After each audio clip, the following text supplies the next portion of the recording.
What if I told you that eating just once a day could transform your entire relationship with food in a good way? Welcome to OMAD. OMAD stands for one meal a day, a powerful eating strategy used by millions, but it's not for everyone. Let's talk about whether or not it could be for you. Here's a list of some types of people who thrive on an OMAD style of eating. Busy professionals who prefer focused productivity without food breaks. People who enjoy large, satisfying meals over snacks. These include people who like to have one big family meal in a day. It also includes foodies who just like spending time together in the kitchen and preparing a scrumptious meal. Those who like to socialize in the evening or love dinner events. Those on vacation and busy having fun all day. And those who have plateaued with traditional eating patterns. It's not always easy to just jump right into an OMAD style of eating, and it can be stressful on the body. You want to start gradually if OMAD is your goal. Begin with a 16-8 style of eating and gradually extend your fasting window daily.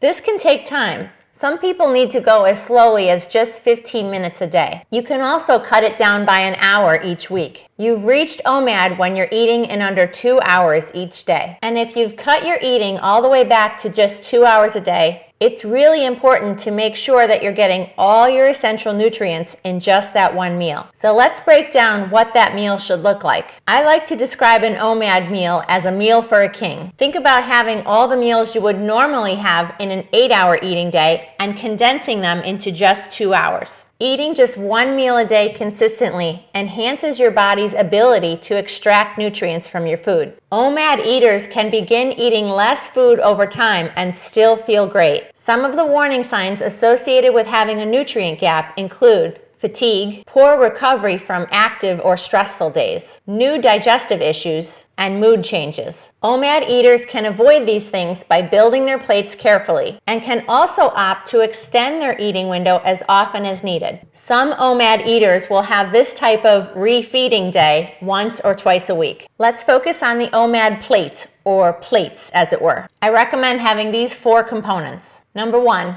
a protein foundation. Aim for at least 100 grams of protein in your meal. If you're larger, you may need more. A good rule of thumb is to match your grams of protein with your lean weight in pounds. I'm going to leave the link for the free Emergency Health Fix app below, where you can go to calculate that number. Check out the instructions for that below. It's a good idea to get this protein from many different sources. You can do that within one meal or think about it day to day or even week to week. We're going to have a whole month focused just on perfecting that whole protein thing. So my friends here in Fix Nation will get better and better at that over time. Great sources include things like meat, fish, eggs, and dairy. Good plant sources include legumes, tempeh, and quinoa. Number 2, include those complex carbs. Get some colorful vegetables on your plate. Include leafy greens for their iron and folate. Include high-fiber cruciferous vegetables like broccoli and cauliflower. These are loaded with antioxidants. And include bright veggies like bell peppers and carrots for a quick vitamin boost. Number 3, healthy fats. It's important to remember that those healthy fats are what help you absorb your vitamins. These include omega-3s from things like salmon and flax seeds. This also includes things like olive oil, coconut